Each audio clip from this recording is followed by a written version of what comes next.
حالا امروز عید نوروز است که مسافر ایران توریست ایرانیان در این آمدن برای گردش که اینجا لودی گاردن است. لودی گاردن جای خیلی مشهور است.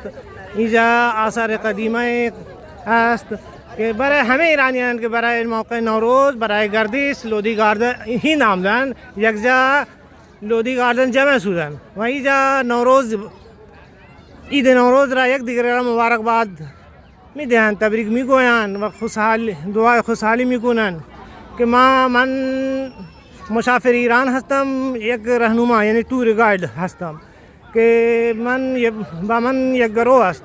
گروه من آقایان و خانم هستند که اینجا هستند. آقا صحبت بکن درباره سلام. اینجا سال تحویل شد.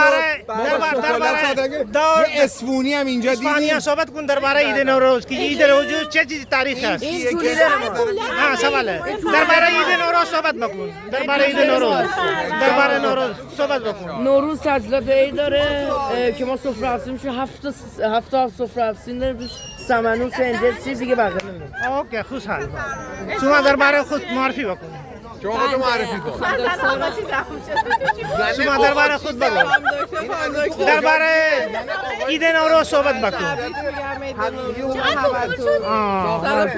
تاریخ این نوروز چیه؟ صحبت بکن. عید نوروز مبارک باشه، ان شاءالله که همیشه شاد و خرم باشیم. همه را مبارک باد ده. آره. این خانم شیرینی میده ولی خانم عید نوروز مبارک. یک برنامه یوتیوب است که بکس بکنم. درباره او عید نوروز صحبت بکن. در مورد نوروز وقتی که بهار میشه همه چی داره جدید میشه، درخت‌ها شکوفه میدن، همه جا داره نو میشه، ما هم سال جدیدمون شروع میشه. ممنون. شروع میکنیم مثلا یه سری سفره میچینیم، همدیگه رو میبینیم، میریم دید و بازدید، به همدیگه بزرگا و کوچکا عیدی میدن، پول میدن و دیگه یه سری چیزایی میشه. آره هین عمدی شما این موقع نوروز درباره هند بگو. در مورد هند بگم، در مورد هند ما اولین بار اومدیم، جاهای خوشگلی داشت، رفتیم یه سری چیزای تاریخیشو دیدیم، مذاهبش برامون جالب بود که با هم دیگه دوستن، کنار هم دارن زندگی میکنن، خیلی به هم دیگه کاری ندارن، با هم دیگه مهربونن، اینا جالب بود برامون. بله خیلی ممنون. خوش آمدید هند. عید نوروز مبارک باشه. سلام آقا. عید نوروز مبارک. صحبت بکن درباره عید نوروز. هند چطوری گذشت؟ هند خوبه، خیلی دیدنی داره، خیلی جا باشگاهی داره. اینجا چطوریه؟ اینجا خیلی عالی. فرق هند و ایران چطوریه؟ فرق هند و ایران فرقش اینه که یه مقداری خیابوناش تمیزتره ایران. آره. اینجا زباله زیاده کنار خیابون. آره. آقا خوب آمدین هند آمدین. عید نوروز همه رو مبارک. آقا اسم شما؟ اسم شما؟ صبحان است. صبحان. هند چطوری؟ عالی ان در ایران هند چه فرق است؟ خیابوناش تمیزتره، من ترافیک کم. امروز در هند نوروز امروزه. چطوری گذشت؟ خوبه؟ عالی. عید نوروز مبارک باشه. خانم سلام. خوبه؟ جای خوب است؟ عالی. ممنون. خیلی ممنون.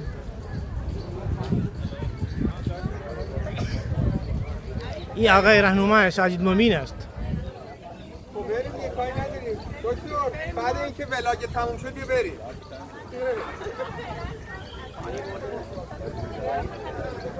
آره. درباره عید نوروز صحبت بکن. این آقا با من بود، دوست من است که صحبت بکن درباره عید نوروز. اسم عید نوروز عید باستانی ایرانیانه که توسط جمشید اولین پادشاه ایرانی ایجاد شده و همه ایرانیان هر سال اینو جشن میگیرن و آغاز تازه شدن و نو شدن و ایرانیان این نو شدن و آغاز و جشن میگیرن هر سال. عید نوروز مبارک باشه. خانم درباره خود صحبت. عید نوروز مبارک. عید نوروز عید باستانی ایرانی‌هایی که هر سال فروردین ماه جشن میگیرن و واسه هم سال خوبی و آره. چطوری گذشت هند نوروز هند که شما امروز آمدید؟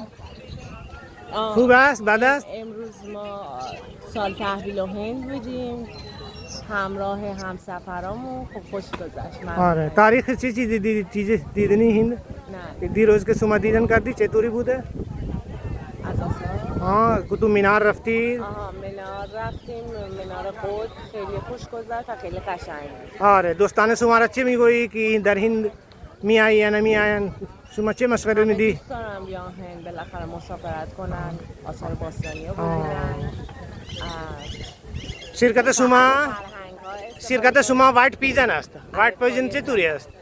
وایت پیجن که شما این شرکت آمدید وایت پیجن اسمش است. آقای نیتین باترا برنامه کرده چطوری بود؟ خوب بود. خوب بوده؟ آره خوب بود. دوستانه را مشوره میدی که میایی با این شرکت؟ دیگه هر کسی انتقادی داره و یه نظری داره. هر چیز خوبیه. چیزای خوبی داره، چیزای بدی داره. یکی اینکه خیلی ترافیکه، یکم برنامه‌ریزی باید دقیق‌تر باشه که بتونیم به همه جا برسیم. ممنون، خیلی ممنون. عید نوروز مبارک. اوکی. این جای تاریخی است، یک مقبره قدیمی است و باغ است، هر طرف جلوگر است، دیدنی است، خوب است. پخش ایرانیان برای اینجا آمدن برای موقع نوروز، برای گردش جای خوب است.